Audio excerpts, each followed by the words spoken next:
Di momen Agustusan ini saya ingin menampilkan sebuah ceramah dari Kang Deddy Mulyadi di mana KDM pernah berceramah berbicara tentang keislaman. Islam adalah agama, bukan agama doktrin. Islam adalah agama ilmu. Islam adalah agama intelektual dan spiritual. Islam adalah pembebasan agar manusia hidup merdeka, agar manusia memiliki kesadaran bahwa dia adalah hamba dari Tuhannya. Untuk itu tidak terlalu berlama-lama, saya akan tampilkan sebuah ceramah dari Kang Deddy Mulyadi untuk merayakan Agustusan Indonesia Dirgahayu 17 Agustus 1945, dan hari ini kita berada di 17 Agustus 2026. Mudah-mudahan kita diberikan keselamatan, kemenangan, keberkahan, kebahagiaan selalu, dan kembali bertemu pada 17 Agustus, 17 Agustus, 17 Agustus, 17 Agustus, seterusnya, amin. Ya Rabbal Alamin. Hormat, gerak.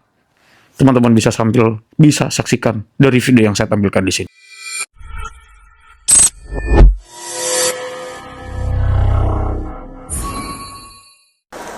Dan dianggapnya orang yang menghadap Allah itu adalah orang yang mati, padahal orang yang menghadap Allah itu adalah orang yang hidup. Dan orang yang tidak menghadap Allah adalah orang-orang yang mati. Sesungguhnya panggilan azan itu adalah panggilan untuk orang agar kematian berubah jadi kehidupan. Mati telinganya, mati tangannya, mati hidungnya, mati matanya, mati lidahnya, mati hatinya. Maka suara azan itu mengingatkan dia untuk segera kembali hidup, agar telinganya hidup, matanya hidup, hidungnya hidup, lidahnya hidup, dan kematian matinya hidup. Kata orang Sunda itu, jaga panon ku awasna, jaga celi ku danguna, jaga irung ku angsena, jaga letah ku ucapna, jaga hate ku ikhlasna. Maka masjid itu sesungguhnya merupakan sumber dari kehidupan dan tempat untuk menghidupkan orang-orang yang mati. Maka orang-orang yang bersujud adalah orang-orang yang hidup, orang-orang yang tidak pernah. Maka matahari la ilaha illallah, maka bulan la ilaha illallah, maka udara la ilaha illallah, semuanya la ilaha illallah dalam tasbihnya, dalam bahasanya. Maka dalam riwayatnya ada nabi yang memahami bahasa ular, ada nabi yang memahami bahasa binatang. Itu sesungguhnya adalah kerangka pemahaman bahwa manusia yang menjadi penerus Nabi Muhammad SAW, sesungguhnya dia harus bisa memahami bahasa Nabi Sulaiman, harus bisa memahami penyerahannya Nabi Isa alaihissalam, harus bisa memahami kegagahan dalam menguasai teknologi Nabi Musa alaihissalam. Maka seluruhnya diwujudkan dalam Bismillahirrahmanirrahim. Assalamualaikum warahmatullahi wabarakatuh. Sampurasun. Bapak dan Ibu yang saya hormati, terutama Pak Dr. Purwanto MPD. Saya dari tadi ngomong sama Asep, orang ngomong pendidikan tuh sekolah ya Asep? Iya sekolah. Ngomong arsitektur sekolah, ngomongin lingkungan hidup sekolah. Saya nggak pernah sekolah. Saya nggak sekolah pendidikan, saya nggak sekolah arsitektur, saya nggak pernah sekolah memahami lingkungan hidup, karena hanya murni melalui proses penghayatan hidup, sebuah perjalanan panjang. Bahkan makin kesini saya makin malas, sudah nggak pernah baca buku lagi. Saya cukup tiap hari menikmati angin, menikmati air, menikmati kehidupan ini. Karena hari ini saya banyak menikmati bagaimana alam itu tercipta, bagaimana alam Indonesia ke depan, bagaimana pendidikan harus dibangun. Karena cacian, makian, kebencian, kafirisasi, musyrikisasi pada saya sudah dilekatkan sekian tahun yang lalu. Justru saya hari ini paling menikmati. Kenapa? Karena seluruh gagasan-gagasan dulu itu baru diakui sekarang. Lewat apa diakuinya? Apakah lewat penyebaran buku? Enggak. Apakah lewat campaign baligo? Enggak. Apakah lewat seminar? Enggak. Lewat apa? Lewat YouTube. Dengan YouTube itulah orang bisa memahami pikiran, gagasan saya secara utuh. Tak tak ada lagi dikaitkan dengan agama, tak ada lagi dikaitkan dengan politik, sebuah originalitas mengalir. Saya cerita sama Asep, kalau bicara sama YouTube saya bilang orang itu kelompoknya profesional, ada rapat mingguan, ada rapat harian, ada tim perencananya, ada tim survei, ada tim riset. Saya enggak, saya nggak pernah apa-apa. Saya hanya setiap hari melakukan apa yang hati saya menginginkan, kemudian direkam, kemudian di-post, kemudian selalu menjadi sesuatu yang diperbincangkan orang. Apa sih kita mau belajar tentang apa ini semua? Kita mau belajar tentang bahwa sumber ilmu itu adalah hati. Sudahlah. Kenapa sumber ilmu itu adalah hati? Karena dari hatilah mengalir mata air kecemerlangan yang bisa melakukan perubahan terhadap manusia, dan puncaknya itu bisa membentuk sebuah peradaban besar. Kita mau beradab intelektual gaya mana? Gaya barat? Saya kemarin waktu perjalanan itu cerita ke teman-teman dan cerita ke para dokter yang mendampingi saya. Saya katakan kita mau ikutin cara berpikir barat secara terus-menerus mengakibatkan kita semakin tidak mengenal diri kita, dan pada akhirnya kita juga menjadi asing terhadap diri kita, yang pada akhirnya kita menjadi miskin karena pemikiran itu.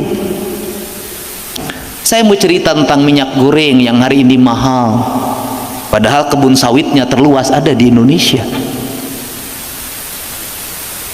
Apa penyesalan yang ada di dalam diri saya? Kenapa negara melakukan perubahan dari minyak kelapa ke minyak sawit?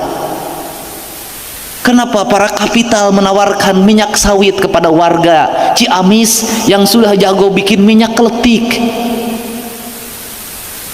Kenapa menawarkan pada warga Purwakarta, warga Subang, warga Kerawang yang seluruh ibu-ibu pada waktu itu hampir dalam sebulan sekali pasti bikin minyak keletik, sebagian digoreng, sebagian untuk rambut ibu saya yang panjang itu, sebagian itu untuk kulit saya ketika masuk sekolah agar tidak kelihatan dakian.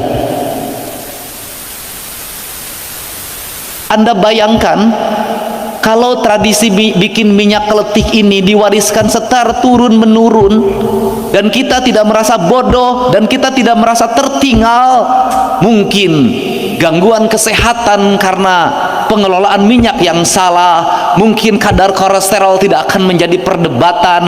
Mungkin bangsa Indonesia ini adalah bangsa yang berdaulat, di mana ibu-ibu tidak mesti ngantri minyak goreng dalam setiap waktu, di mana ibu-ibu mandiri dalam setiap hari. Bangsa ini sudah menjadi bangsa besar sebenarnya hanya karena revolusi minyak keletik.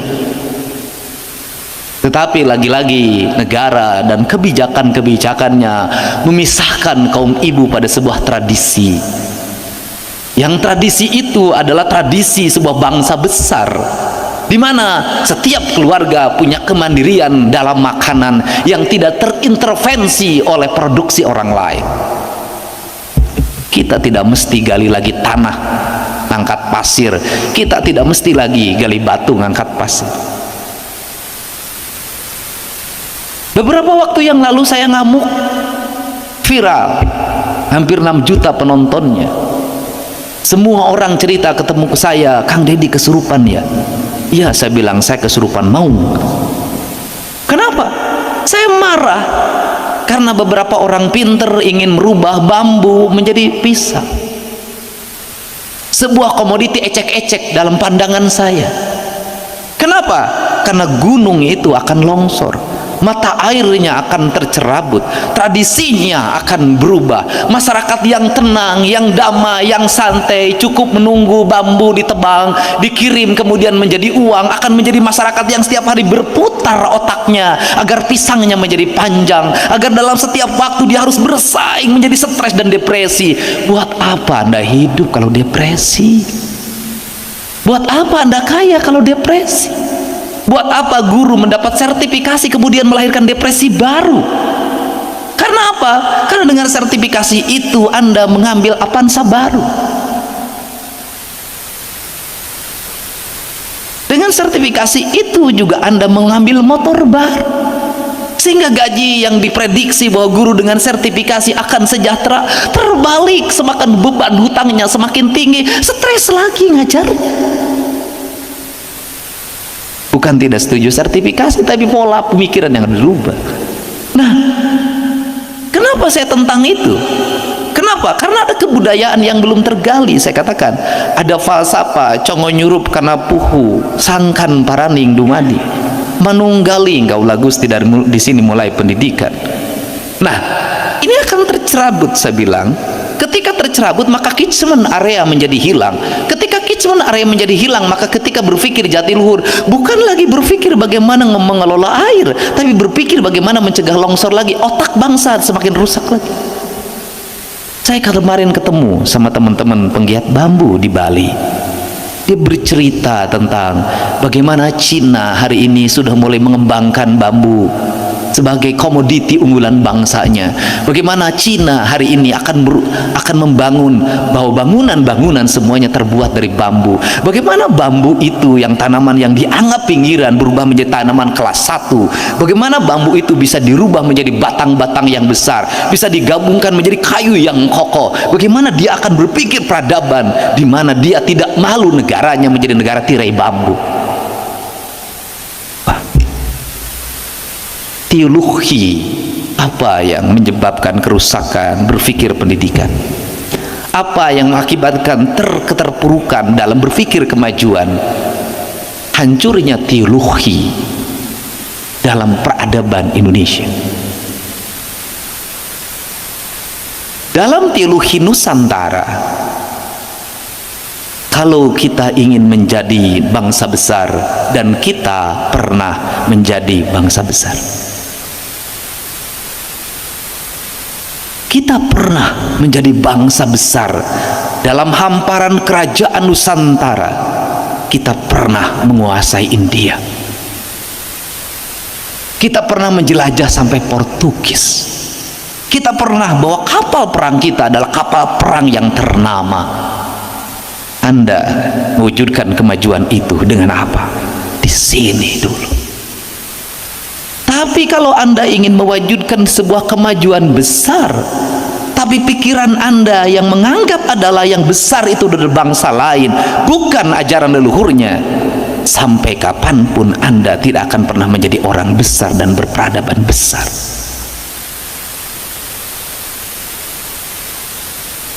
Kenapa?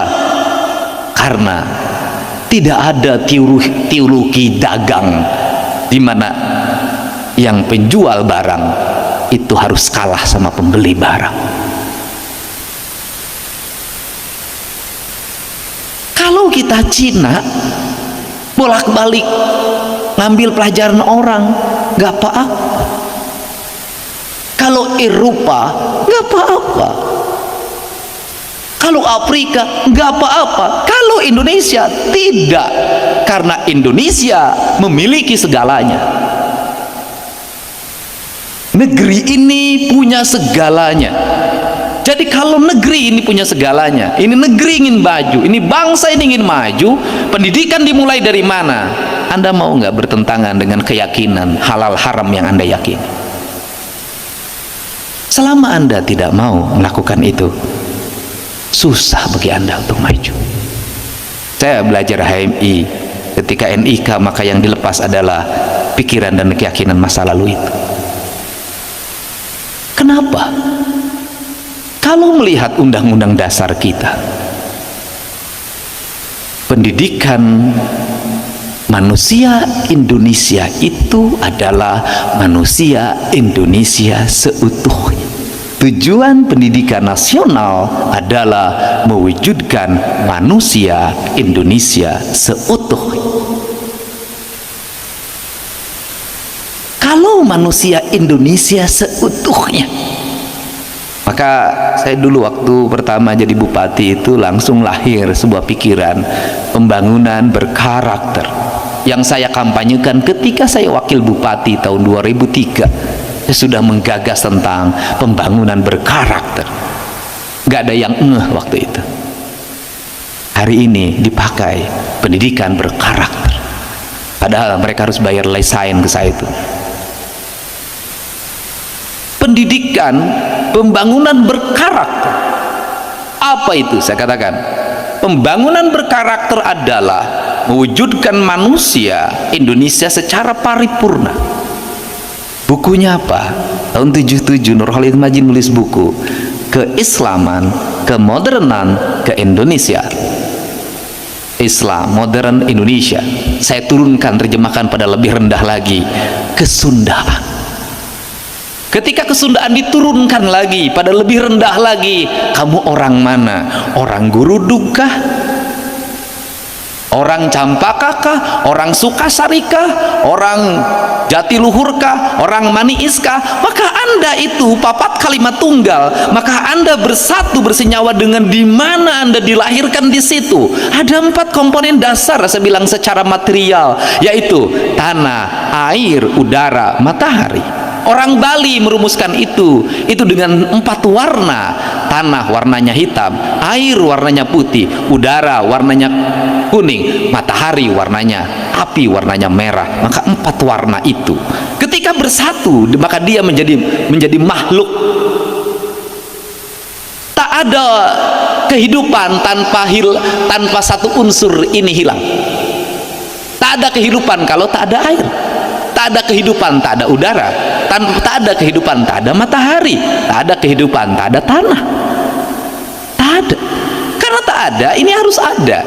Ketika ada, agar hidup maka harus bersenyawa. Maka falsafah Sunda Siliwangi. Apa itu? Silih asa, silih asih, silih asu. Kalimatnya, nu jauh urang deketkeun, geus geuleut urang layutkeun, geus layut urang paheutkeun, geus paheut silih wangikeun.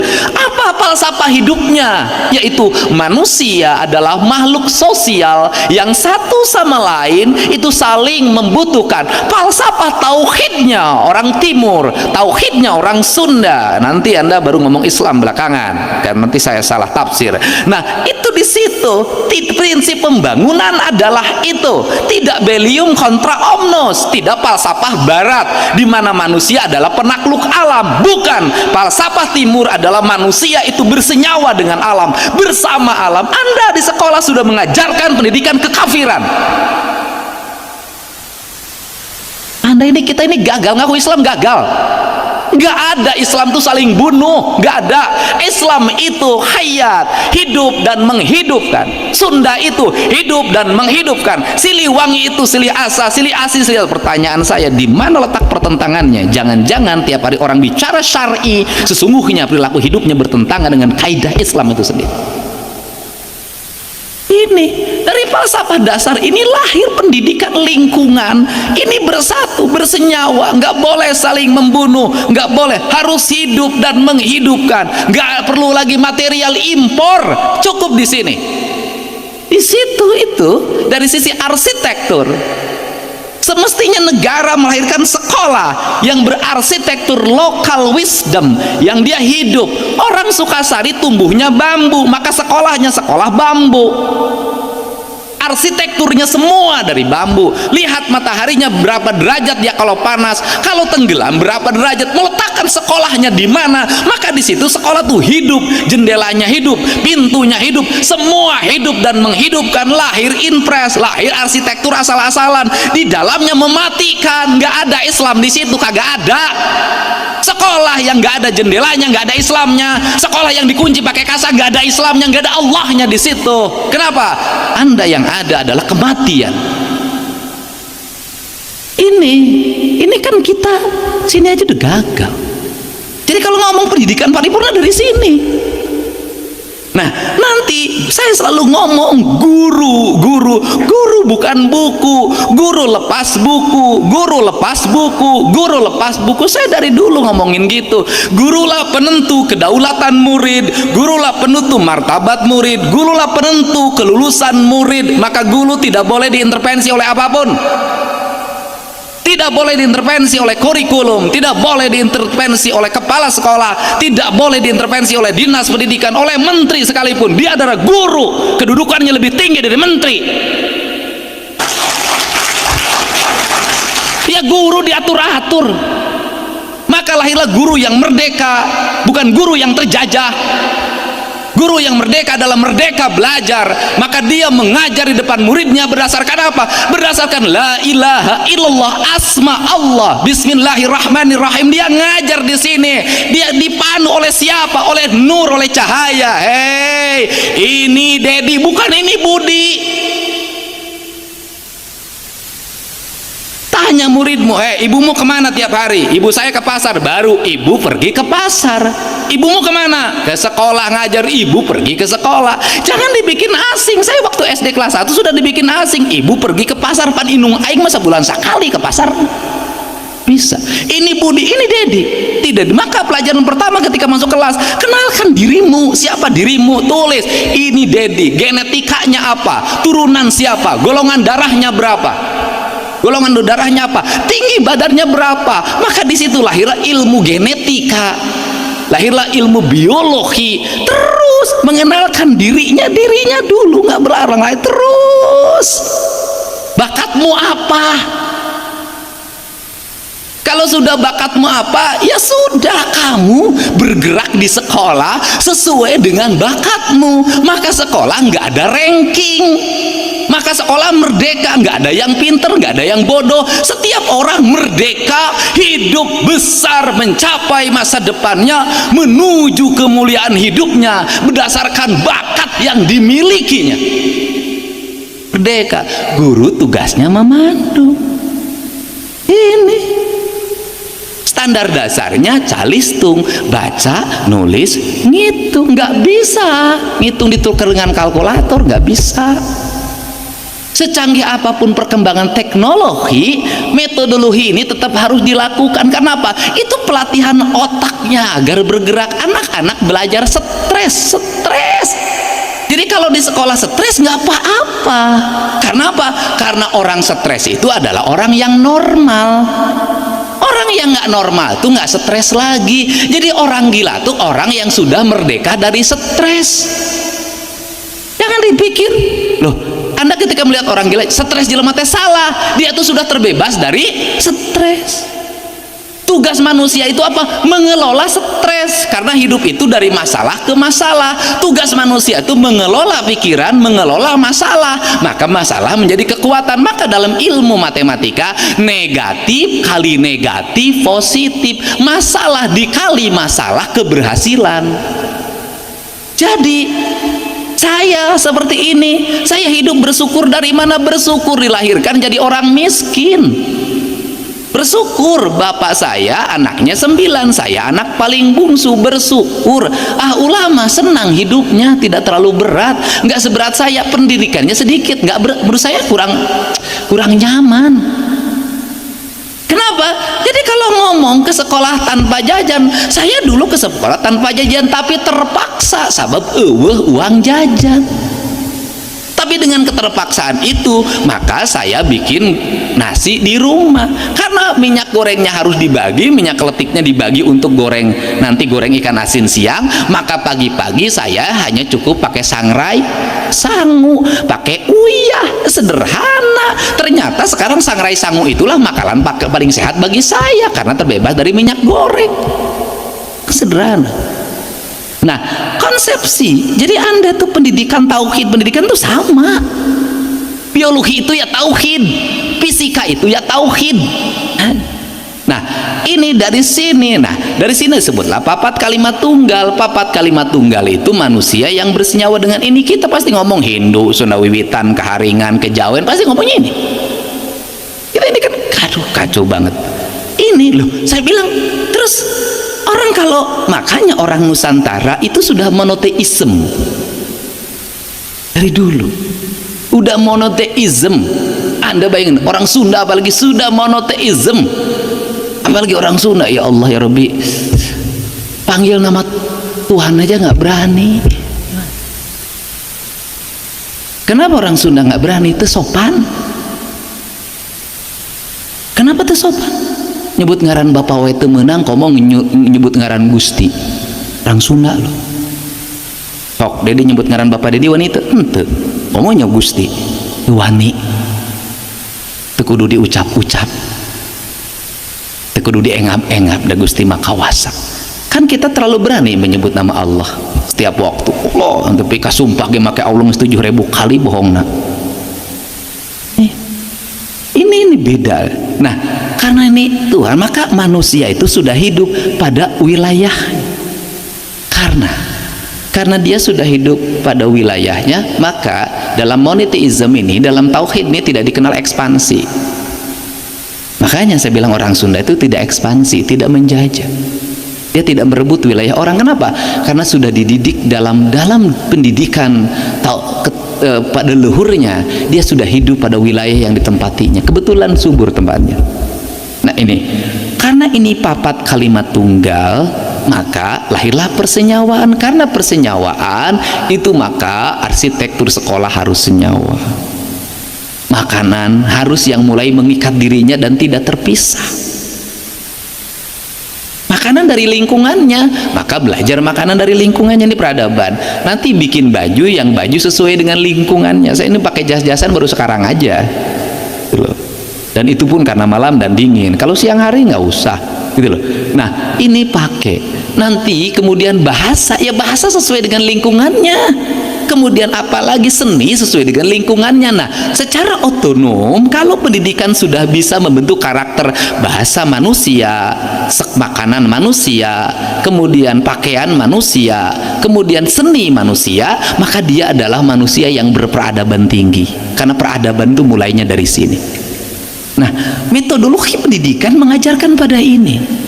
Karena mengajarkan pada ini, sebenarnya dari dulu kita sudah mulai, cuman gurunya salah menerapkan. Pasti teori sekolah itu, teori biologinya pasti metamorfosis, pasti cerita kepompong aja jadi hileud, gak berubah. Atau cerita tentang burui jadi kodok, itu aja. Padahal seluruh hidup itu metamorfosis. Maka anak-anak diajarkan analisis. Nah ketika diajarkan analisis, anak itu nggak usah loncat jauh, seluruh analisis apa yang ada di lingkungannya. Karena analisis apa yang di lingkungannya, maka biologi itu diarahkan pada analisis lingkungan, fisika diarahkan pada analisis lingkungan, kimia diarahkan pada analisis lingkungan, matematika diarahkan pada analisis lingkungan, ilmu sosial diarahkan pada analisis lingkungan. Karena analisis lingkungan, maka anak-anak itu akan merasa bangga dalam lingkungannya, sehingga dia menepuk dada, aku orang Indonesia, aku orang Guruduk. Tidak ada sedikit pun rasa rendah diri. Apa sih problem anak-anak kita? Rendah diri. Kenapa? Karena orang tuanya mengajarkan rendah diri.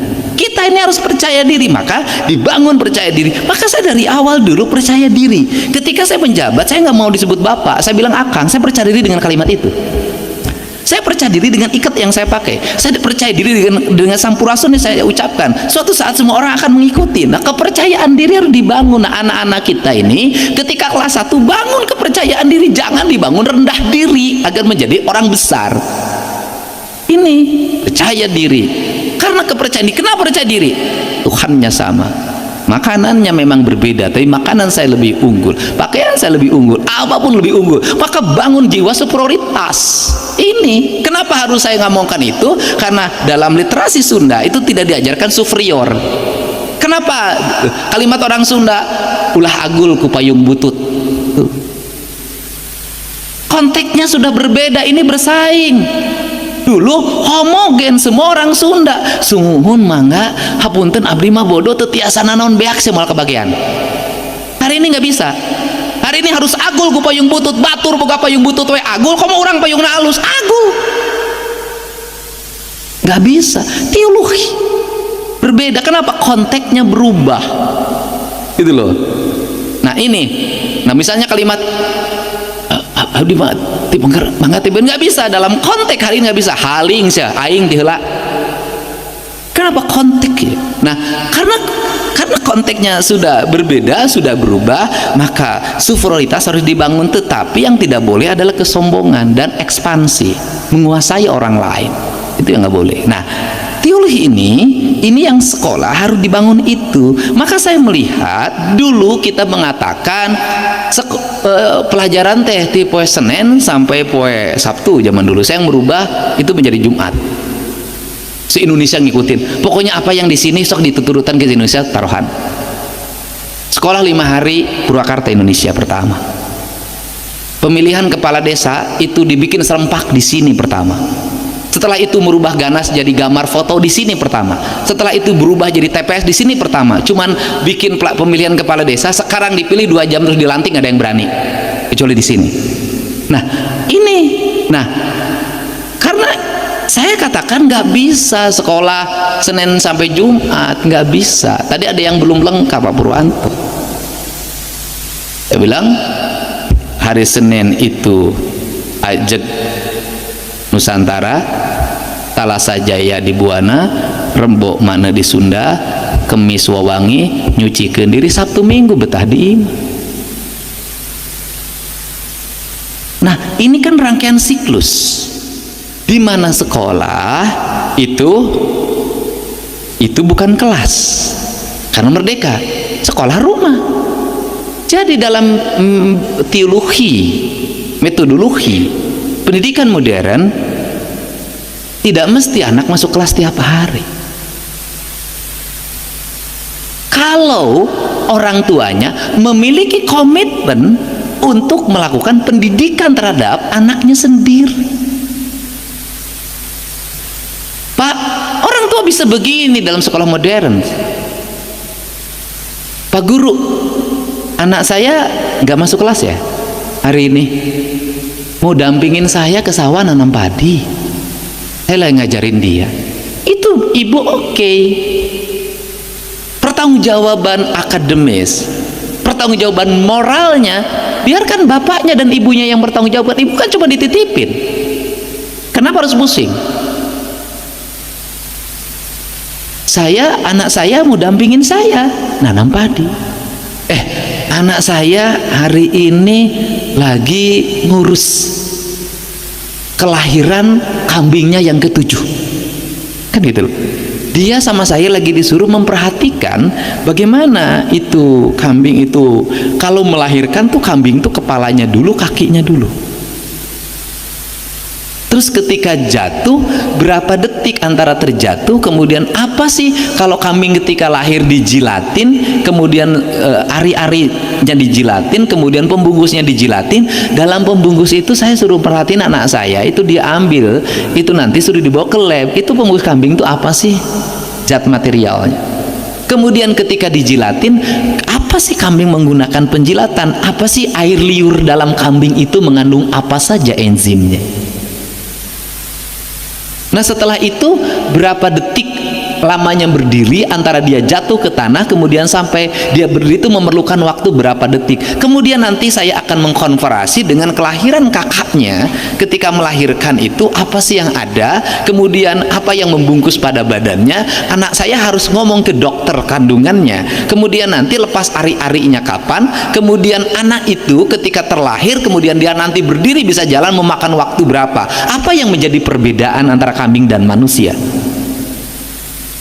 Jadi ketika pergi ke dokter, anak-anak adiknya melahirkan, anak itu sudah belajar. Nah, merdeka belajar itu. Nah, guru itu, iya Pak, silahkan. Yang penting saya nanti bisa bahwa seluruh apa yang dilakukan oleh murid saya yang akan dibawa oleh bapak ke saldang, yang akan dibawa oleh bapak ke kandang kambing, yang akan dibawa oleh bapak ke dokter kandungan, tolong anak bapak menulisnya seluruh pengalaman itu secara komprehensif. Dan nggak usah capek lagi diajar begini, anak itu nulis, dan nulisnya berdasarkan kemampuan, bukan begini. Anak-anak silahkan kerjakan tugas ya, mohon bikin tulisan 1 halaman penuh. Kan kacau itu. Akhirnya apa?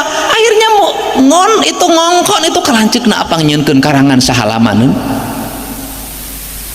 Anak itu akhirnya tidak bekerja. Padahal kalimatnya cukup sederhana. Kamu bikin tulisan yang kamu maknai secara komprehensif, secara terbuka, nanti dilihat epistemologinya, terminologinya. Anda tulis cukup 1 kalimat, tapi kamu bisa menjelaskan kalimat itu dengan baik. Nggak musim lagi bro, sekarang bikin tulisan sehalaman maca sih. Sekarang tuh kalimat yang demari pendek-pendek. Nah, Ini pendidikan. Tinggal persoalannya adalah bisa nggak sih? Tinggal persoalannya satu saja kalau menurut saya jujur aja ragu sama gurunya. Bisa nggak guru-guru kita begitu merdeka? Bisa nggak guru-guru merdeka dari kapusing? Kan gurunya juga sudah tidak merdeka. Kenapa? Karena saya lihat selama ini saya jadi bupati dulu itu saya lihat kan gurunya terdoktrin, kemudian dia sibuk dengan daftar hadir, pelaporan, bagaimana guru nanti harus naik pangkat, bagaimana nanti harus naik golongannya, terus saja sampai dengan itu. Padahal guru harus dimerdekakan. Jadi konsepsi manajerial pendidikan bahwa guru ada UPTD dulu itu ada bidang, sebenarnya apa? Seluruh aspek administratif itu adalah kinerja birokrasi yang dipimpin oleh Pak Purwanto. Guru itu nggak usah mikirin lagi kinerja birokrasi itu. Kenapa? Anda harus merdeka, itu diurus sama dinas. Jadi golongan kenakan pangkat, golongan naon segala macam lah, itu mah udah urusan manajemen. Karena tugas Anda itu mengajar, Anda nggak harus merdeka dari itu semua. Tinggi sukan golongan sabar terus, ayo udah nggak sama urusan itu sudah otomatis kan sudah abad digital. Tek, udah naik golongan ini kan sudah begitu. Kerangka kerjanya sudah Anda memerdeka. Aing mah geus teu mikiran golongan naon, pokoknya gaji naon, aing mah merdeka. Guru nggak usah mikir lagi karir menjadi kepala sekolah, capek ulah jangan. Karena guru itu sudah terbentuk sebuah karakter menjadi manusia yang memiliki kemahaan. Maka kedudukannya tinggi dalam kerajaan Sunda itu guru disimpannya di altar. Pada sebuah tempat yang sebegitu terhormat dihormati raja. Nah, ini konsepsi. Nah, kalau konsepsi seperti itu, maka nggak ada anak nggak naik kelas, nggak ada. Maka nggak ada anak yang dianggap terbelakang, nggak ada, semua maju. Kenapa? Karena dia akan berkembang sesuai fungsi-fungsi peran dirinya dan karakteristik dirinya serta apa yang dititipkan oleh yang memiliki alam semesta pada dirinya. Ini pendidikan itu. Maka meletakkan pendidikan berkarakter sesungguhnya itu adalah meletakkan manusia pada nilai-nilai dasar kemanusiaannya, mengembalikan manusia pada ide penciptaannya, mengembalikan manusia pada tujuannya, mengembalikan manusia pada asal muasalnya. Maka dalam pendidikan karakter itu, maka pendidikan biologi, pendidikan fisika, pendidikan kimia, pendidikan ilmu sosial, nah semuanya itu melingkupi karakter. Nah, kalau sudah metodologinya seperti ini, maka nanti kita akan punya tesis sendiri. Ini yang saya maksud. Anda punya tesis sendiri, ini negara punya citra rasa sendiri, ini daerah punya citra rasa sendiri. Punya citra rasa sendiri, nanti orang belajar. Kita ini kan masuk dalam pikiran kita. Orang yang nggak bisa bahasa Inggris itu orang yang tertinggal dalam pergaulan internasional. Kata siapa? Orang Cina itu nggak diajarin bahasa Inggris. Profesor di Cina itu tidak berbahasa Inggris, semuanya bahasa Cina. Kemudian orang Cina itu kalau kirim TV ke Indonesia nggak pakai bahasa Inggris, panduannya bahasa Cina. Orang Cina itu kalau bikin pelabuhan di Indonesia maka arsiteknya itu bahasa Cina, buku petunjuknya bahasa Cina, bahasa Cina. Dampak dari itu apa? Hebat. Dampaknya apa? Seluruh proyek di seluruh dunia yang itu adalah menggunakan barang-barang Cina, yang mengerjakannya harus orang Cina. Kenapa? Baik, itu dia teman-teman, sebuah tampilan ceramah dari Kang Deddy Mulyadi yang menurut saya ini sudah mencapai pada level kesufian, sudah mencapai pada level kesadaran. Kesadaran itu beda dengan tahu. Kalau tahu itu bukan tahu bulat ya. Kalau tahu itu atau pengetahuan itu sesuatu yang diketahui dan belum tentu bisa disadari. Jadi kalau dalam pengertian René Descartes itu tentang keberadaan. Keberadaan itu bisa kita tinjau melalui kesadaran. Seumpama Anda duduk di depan Ya, sekarang Anda silahkan duduk di mana lah. Anda bayangkan Anda nonton channel ini, misalkan Anda duduk di depan teras rumah Anda. Lalu di depan Anda itu ada Apple, atau di depan Anda itu ada HP iPhone. Nah, tetapi Anda tidak melihat HP iPhone di depan Anda. Anda tidak tahu keberadaannya, padahal HP iPhone itu ada. Anda tidak melihatnya. Karena Anda tidak melihat di arah iPhone itu, Anda melihat ke yang lain. Maka bagi Anda, apakah ada iPhone di depan Anda itu? Jawabannya tidak ada, karena Anda tidak melihatnya. Itu kesadaran. Tapi ketika Anda melihat, oh iya ada iPhone depan saya, itu gambaran kecil sebagai analogi untuk memahami apa yang dimaksud dengan kesadaran. Ya, kesadaran ini masing-masing orang lah. Ya, dia berkaitan dengan spiritualitas manusia dan mentalitasnya. Kurang lebihnya saya mohon maaf. Terima kasih. Hadanallahu wa iyyakum ajma'in. Salam cinta damai untuk semuanya, untuk NKRI tercinta. Wallahu huwal muwaffiq ila aqwamit thoriqin. Wassalamualaikum warahmatullahi wabarakatuh. Terima kasih. Salam cinta damai.